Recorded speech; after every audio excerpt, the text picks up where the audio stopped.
तो good morning बच्चों। भैया आज आपका ये वाला है और मैं आपको एक और चीज़ बताना चाहता हूँ कि अब आपका दो टाइम चला करेगी चीज़ें, मतलब अब केमिस्ट्री चल रही है और फिर उसके बाद साथ साथ फिजिक्स भी चलेगी आपकी, ठीक है ना।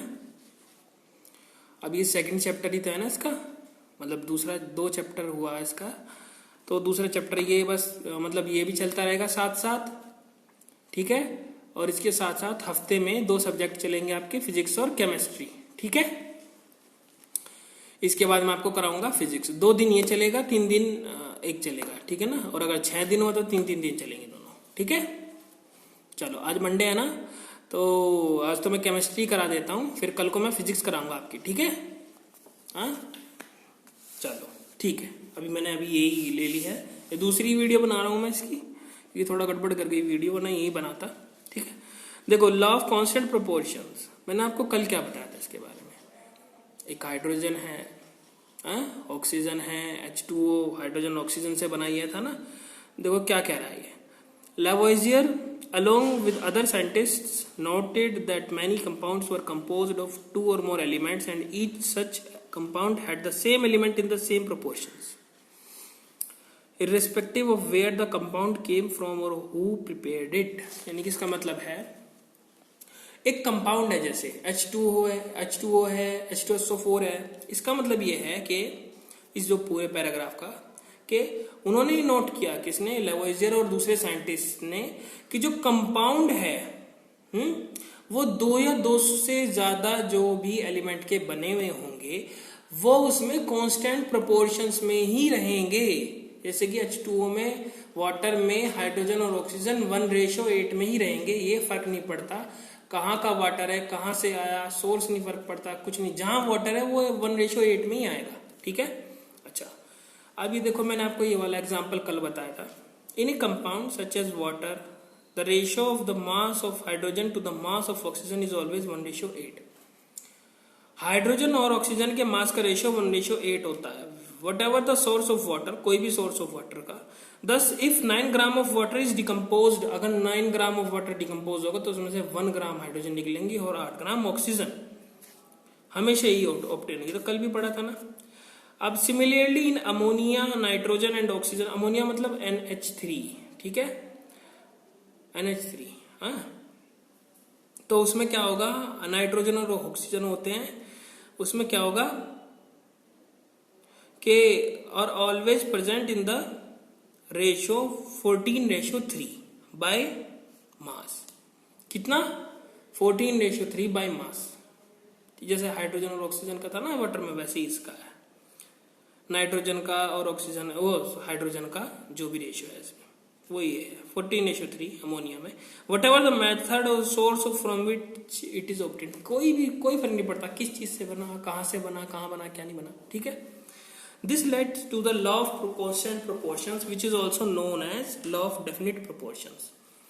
देखो ये इसके नाम से ही बना हुआ है, इसका नाम ही समझो तो सब समझ में आ जाएगा। अब समझो इसका नाम, ये किसकी तरफ लेड किया इसने, यानी कि किसकी तरफ इसने इशारा किया, ठीक है, डायरेक्ट किया, डायरेक्शन दिया हमको कि law of constant proportion, constant मतलब जो चेंज ना हो, और प्रोपोर्शन यानी कि वो कितनी मात्रा, ठीक है, या फिर लॉ ऑफ डेफिनिट प्रोपोर्शंस भी कहते हैं, यानी कि डेफिनेट मतलब वो भी वही कि एक दृढ़ रहे, मतलब दृढ़ ही रहे वो, ठीक है ना, बिल्कुल भी चेंज ना हो। This law was stated by Proust as, ये किसने स्टेट किया, प्राउस्ट ने, as in a chemical substance the elements are always present in the definite proportions by mass. के भाई ये लॉ उसने किया प्राउस्ट ने कि हमेशा डेफिनेट प्रोपोर्शंस में ही रहेंगे, ठीक है ना। क्या कहते हैं उसको, केमिकल सब्सटेंस में जो एलिमेंट्स हैं by the mass, mass by mass, ठीक है। अच्छा अब मास की दृष्टि से, अच्छा भाई बुक तो ले रहे होंगे ना तुम, बार बार कहना पड़ता है तुमको बुक, ठीक है। अच्छा अब the next problem was faced by scientist were to give appropriate explanations of these laws, यानी कि बिल्कुल एक ना बिल्कुल सटीक एक डेफिनेशन देना, वो एक प्रॉब्लम आई। तो उस प्रॉब्लम को सोल्व कैसे, ब्रिटिश केमिस्ट थे, यानी कि कौन, जॉन डाल्टन, नाम याद रखना इसका, बहुत इंपॉर्टेंट थ्योरी है। जॉन डेल्टन नाम था इनका, provided the basic theory and about the nature of matter. Matter के नेचर के लिए उन्होंने एक बेसिक थ्योरी क्या की, बताई, प्रोवाइड का है। Dalton picked up the idea of divisibility of matter. Dalton ने क्या किया, idea of divisibility of matter को पिक किया, which was till then just a philosophy, यानी कि वो तब तक वो क्या था, वो एक फिलोसफी थी। He took the name atoms as given by the Greeks. उन्होंने ग्रीक वाला लिया, हमारा परमाणु था, उन्होंने ग्रीक लिया, ग्रीक का कौन सा था, एटम था। And said that the smallest particle of matter are atoms. सबसे छोटे पार्टिकल जो होते हैं मैटर के वो क्या होते हैं, एटम्स होते हैं। This theory was based on the laws of chemical combination. ये थ्योरी है किसके ऊपर बेस्ड थी, लॉ ऑफ केमिकल कॉम्बिनेशंस के ऊपर, ठीक है। बताऊंगा आगे क्या किस तरह से है।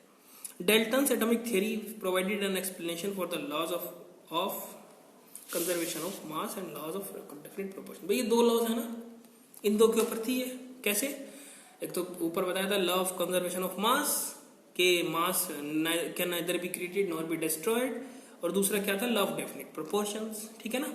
अच्छा, अब according to Dalton's atomic theory all matter whether an element a compound और ए मिक्सचर, किसके अकॉर्डिंग, डेल्टन की एटॉमिक थ्योरी के अकॉर्डिंग सारे मैटर, चाहे वो एलिमेंट हो, कंपाउंड हो, मिक्सचर हो, is composed of small particles called atoms. किसके थ्रू बने होते हैं, एक डिकम्पोज होता है, एक कंपोज होता है। डिकम्पोज मतलब टूट जाना, और उसका उल्टा कंपोज, ठीक है ना, इनकी जुड़ जाना। किसके बने होते हैं, एटम, ये क्या कहते हैं उसको, एटम्स के। The postulates of this theory में बी स्टेटेड एज फॉलोज। अभी फटाफट आप पोस्टुलेट्स पढ़ लीजिए, फिर आपका ये यहाँ तक का टॉपिक खत्म हो जाएगा, ठीक है ना।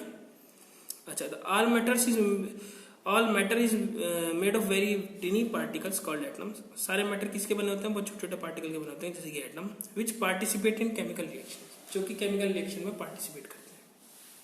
भाई सारे मैटर बहुत ही छोटे पार्टिकल के बने होते हैं, उसको हम एटम कहते हैं, ये है ना, विच पार्टिसिपेट इन केमिकल रिएक्शन, वही तो केमिकल रिएक्शन में पार्ट करते हैं। अच्छा, टाइनी मनी बहुत छोटे। एटम्स आर इंडिविजिबल पार्टिकल्स, यानी वो तोड़े नहीं जा सकते। डिविजिबल मतलब तोड़ना, इंडिविजिबल मतलब तो तोड़े नहीं जा सकते। Which can not be created or destroyed in a chemical reaction. वो या तो क्रिएट किया जा सकते हैं, ना ही डिस्ट्रॉय किया जा सकते केमिकल रिएक्शन में। Atoms of a given element are identical in mass. जो एटम्स आएंगे एक गिवन एलिमेंट के, वो आइडेंटिकल होते हैं मास में, एंड केमिकल प्रॉपर्टीज, और उनकी केमिकल प्रॉपर्टीज में। Atoms of different elements have different masses and chemical properties. Atoms जो कि अलग अलग एटम्स ऑफ डिफरेंट एलिमेंट्स हैं, जो अलग अलग एलिमेंट के एटम्स हैं, हैव डिफरेंट मासेस, उनका अलग अलग मास होता है, और केमिकल प्रॉपर्टीज भी होती है, ठीक है। अच्छा, atoms combine in the ratio of small whole numbers. Atoms क्या करते हैं, कंबाइन करते हैं in the ratio of small whole numbers and to form compounds. Atoms क्या करते हैं, कंबाइन करते हैं किस रेशियो में, होल नंबर्स क्या होता है, मैं तुम पे क्वेश्चन छोड़ता हूँ, ठीक है। क्या बनाने के लिए, कंपाउंड बनाने के लिए। द रेशनल, ऊपर होल नंबर बढ़ा तो रेशनल नंबर ही याद रहा तुम्हारा। द रिलेटिव नंबर है, relative number and the kinds of atoms are constant in a given compound. जो रिलेटिव नंबर है, उसका रिलेटिव नंबर होता है, मतलब मैं बताता हूँ उसका मतलब क्या है। जैसे H2SO4 है, उसमें कितने एच रहेंगे, कितने एच रहेंगे, कितने ओ रहेंगे, H2O है, H2O होता है ना उसमें H कितने हैं, 2, ऑक्सीजन कितना है, 1। तो वाटर में H2SO कोई भी है, उसमें डेफिनेट उसके, यानी कि जितने उसमें नंबर है, रिलेटिव नंबर है, कोई भी हो उसका, वो क्या कहते हैं उसको, वो और कोई कौन किस तरह के काइंड्स ऑफ एटम्स उसमें वो सेम ही रहेंगे उस कंपाउंड में, ठीक है। अच्छा, you will study in the next chapter that all the atoms are made up of still smaller particles. आप अगले चैप्टर में पढ़ोगे, वो तो पढ़ चुके हो, पूछो तो कि एटम्स भी अलग अलग उसके बने होते हैं, मतलब और छोटे पार्टिकल्स के। तो देखो अब मैं आपको क्या कराऊंगा, ये तो खत्म हो गया, आगे की चीजें। अब हफ्ते में आपके 3 दिन तो फिजिक्स चलेगी। कल को आपको मैं देखूंगा आपके सिलेबस में कौन सा चैप्टर है वो कराऊंगा, ठीक है ना।